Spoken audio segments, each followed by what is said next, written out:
iniimbestigahan ng Armed Forces of the Philippines ang underwater drone na nakita sa dagat ng Masbate. May mga markang Chinese ang drone na high-tech at hindi raw basta-bastang madedetect. Nasa frontline ng balitang yan, si Brian Castillo.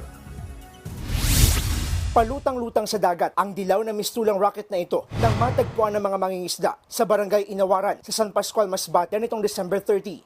Dinala ito ng mga mangingisda sa police station at dito natuklasang isa pala itong uri ng drone. Pero sa halip na sa himpapawid, underwater o sa ilalim ng dagat ito ginagamit. According to the information, underwater communication and navigation system po ito, and believed to be enable water vessels or devices to communicate with surface unit or satellite by transmitting data.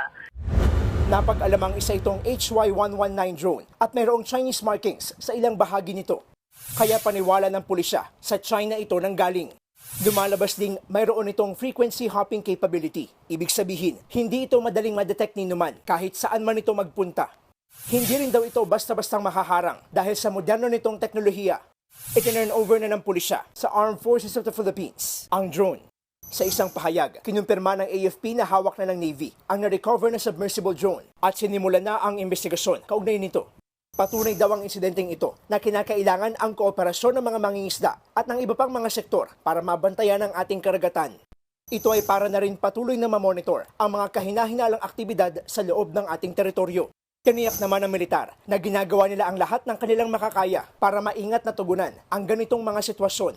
Wala pang pahayag ang Chinese Embassy kaugnay ng na-recover na drone na hinihinalang pag-aari ng China.